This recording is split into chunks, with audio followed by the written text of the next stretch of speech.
ഈ ശബരിമലയിലെ സ്വർണ്ണക്കൊള്ള ആ കേസ് പൂർണ്ണമായും അട്ടിമറിക്കുന്നതിനും യഥാർത്ഥ പ്രതികൾ രക്ഷപ്പെടുത്തുന്നതിനുമുള്ള ശ്രമമാണ് ഇത്തരത്തിലുള്ള നീക്കമെന്ന് സംശയിക്കേണ്ടിയിരിക്കുന്നു. സാധാരണഗതിയിൽ ഒരു ഗവൺമെന്റും ചെയ്യാൻ ധൈര്യം കാണിക്കാത്ത ഒരു കാര്യമാണ് ഇത്രയും വിവാദമായ എല്ലാവരും ശ്രദ്ധിക്കപ്പെടുന്ന ഒരു വിഷയത്തിൽ ഈ നാടിന്റെ വിശ്വാസ സമൂഹത്തിന്റെ തന്നെ വല്ലാതെ ഉലച്ച ഒരു പ്രശ്നത്തിനകത്ത് പ്രതിഭാഗത്തിന് വേണ്ടി വാദിച്ച ഒരാളെ ഗവൺമെന്റിന്റെ വക്കീലായിട്ട് പ്രത്യേകിച്ചും ദേവസ്വത്തിന് വേണ്ടി സ്പെഷ്യൽ പ്രോസിക്യൂട്ടറെ നിയമിക്കാൻ എടുത്ത ഒരു തീരുമാനം എന്നുള്ളത് അത് അങ്ങേയറ്റം നിഗൂഢ നിറഞ്ഞ ഒരു കാര്യമാണ്. നേരത്തെ തന്നെ നിയമസഭയ്ക്കകത്ത് ഞങ്ങളൊക്കെ നേരത്തെ ഉന്നയിച്ച ചോദ്യം, പുറത്ത് പലരും ഉന്നയിച്ച ഒരു ചോദ്യത്തിന് ഇതുവരെ മറുപടി കിട്ടിയിട്ടില്ല. ഏറ്റവും സുരക്ഷാ സംവിധാനങ്ങളുള്ള ജൻപത് 10 എങ്ങനെയാണ് ഈ പോറ്റിക്ക് പോകാനും സോണിയാഗാന്ധിയുമായിട്ട് അടുത്ത് കാണാനും 2 ഘട്ടങ്ങളിൽ അവസരം കിട്ടിയത്? 3 പ്രതികളും ഒന്നിച്ചു നിൽക്കുന്ന ഏക ഫ്രെയിം അതാണ്.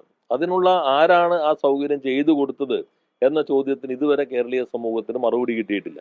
ഇത്രയും ഗൗരവമായ ഒരു പ്രശ്നത്തിനകത്ത് കഴിഞ്ഞ ഗവൺമെന്റ് ചെയ്തത് പൂർണ്ണമായിട്ടും ഹൈക്കോടതിയുടെ മേൽനോട്ടത്തിലുള്ള SIT അന്വേഷണം, അതിന് എല്ലാവിധ സ്വാതന്ത്ര്യവും നൽകുക എന്ന രീതിയായിരുന്നു. ഗവൺമെന്റിന് വേണ്ടി ഡയറക്ടർ ജനറൽ ഓഫ് പ്രോസിക്യൂഷനാണ് ആ ഘട്ടത്തിലെല്ലാം ഹാജരായിക്കൊണ്ടിരുന്നത്.